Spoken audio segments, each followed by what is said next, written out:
Mesdames, Messieurs, bonjour, bonsoir, bienvenue dans cette vidéo. On va continuer avec les différents types d'opérations qu'on peut faire avec des fractions. Dans la dernière vidéo, on a travaillé sur l'addition et la soustraction de deux fractions ou de deux nombres fractionnaires. On a procédé par une formule simple. On nous a dit, tel que si on nous donne une fraction 3 demi plus 5 septièmes.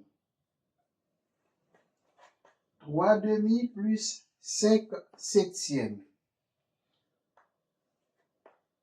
On nous a dit qu'on peut multiplier le premier numérateur par le deuxième dénominateur. Tel que 3 multiplié par 7. On a plus ici. Et on va multiplier le premier dénominateur par le deuxième numérateur, tel que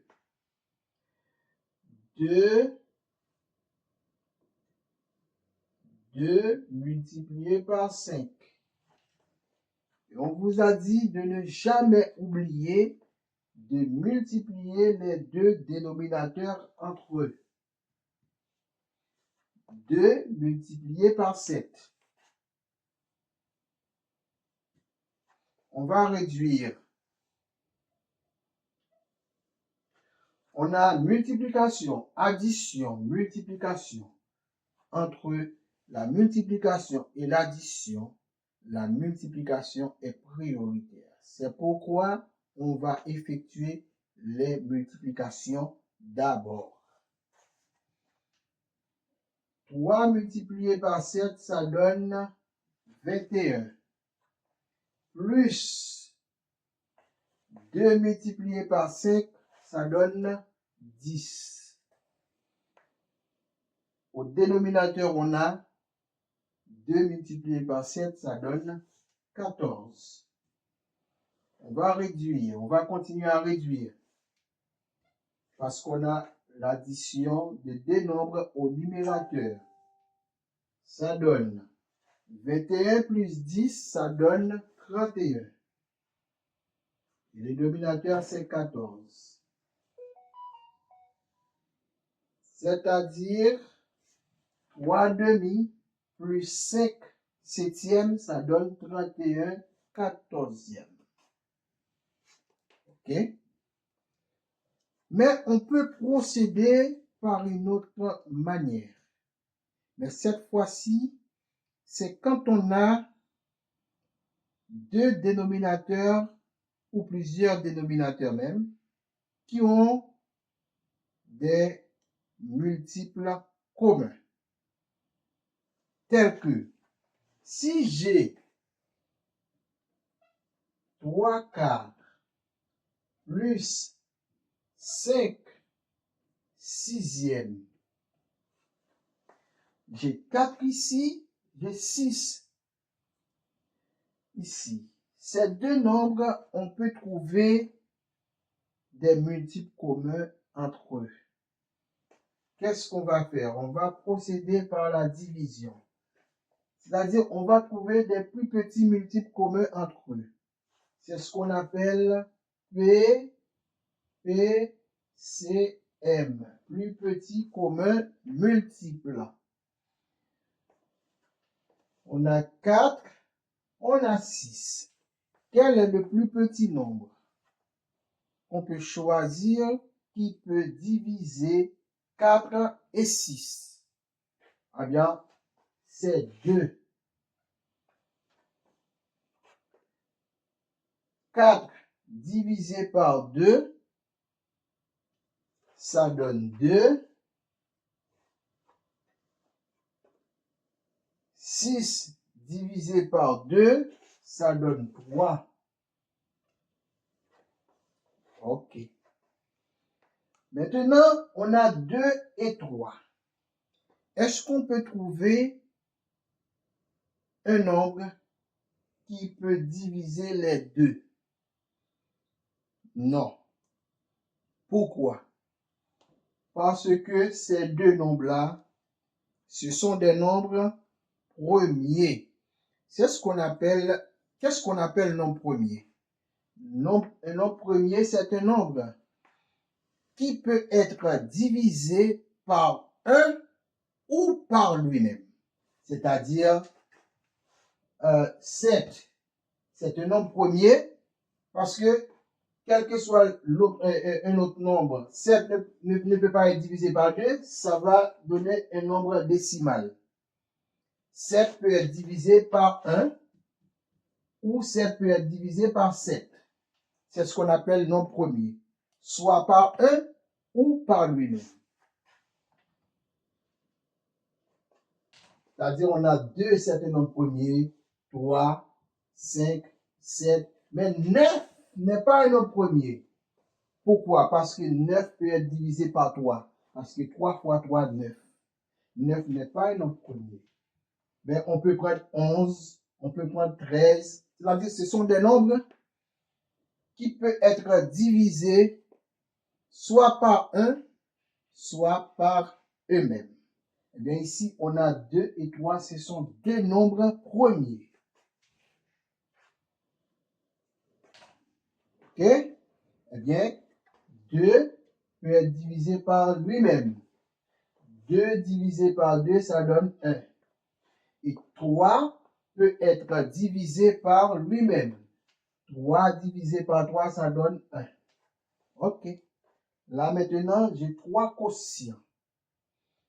Je vais les multiplier entre eux pour trouver ce qu'on appelle un dénominateur commun. 2 multiplié par 2, ça donne 4.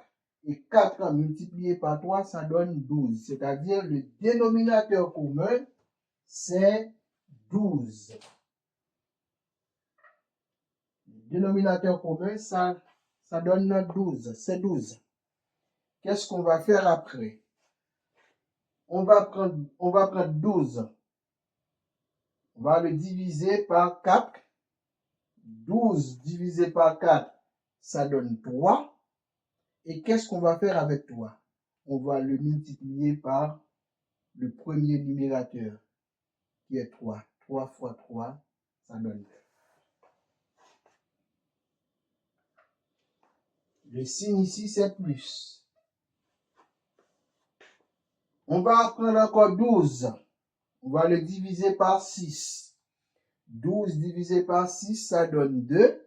Et qu'est-ce qu'on va faire avec 2? On va le multiplier par le deuxième numérateur qui est 5. 2 fois 5, ça donne 10. Eh bien, on va réduire.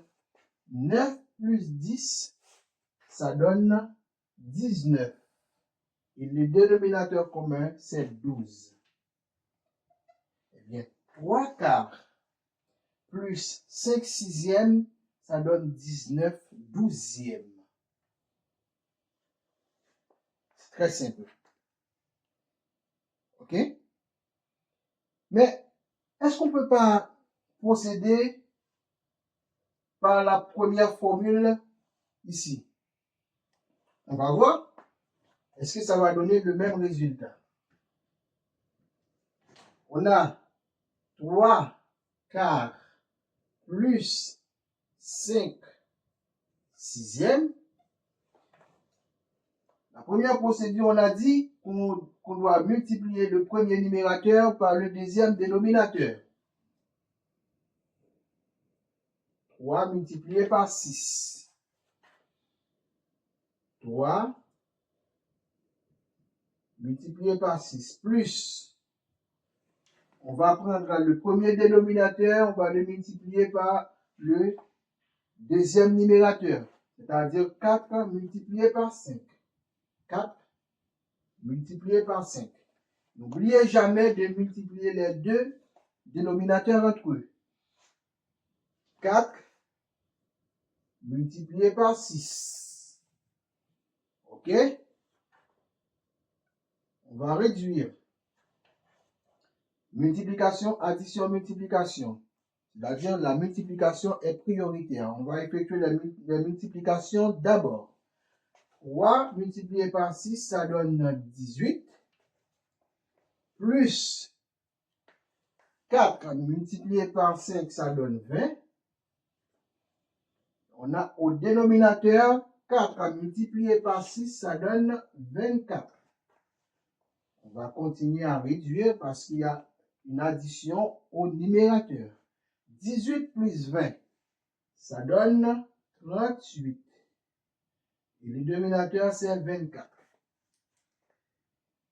Entre le numérateur et le dénominateur, il y a un rapport. C'est-à-dire, on peut trouver un nombre entre eux qui peut les diviser. C'est-à-dire, 38 peut être divisé par 2 et 24 peut être divisé par 2. C'est ce qu'on a fait la dernière fois, c'est ce qu'on appelle par simplification. On va simplifier parce qu'on ne peut pas le laisser de manière brute comme ça. On va le réduire jusqu'au dernier résultat. C'est-à-dire qu'on va le simplifier. 38 divisé par 2, ça donne quoi? Ça donne 19. Et 24 divisé par 2, ça donne 12. Là, on est arrivé à une fraction irréductible.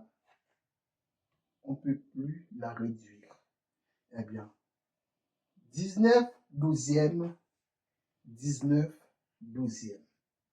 Là maintenant, c'est à vous de choisir quelle est la méthode la plus facile pour vous. OK? J'espère que vous avez bien compris. Je vous demande de vous abonner, de liker et surtout de partager la vidéo pour plus de vues. Merci, à bientôt pour une nouvelle vidéo.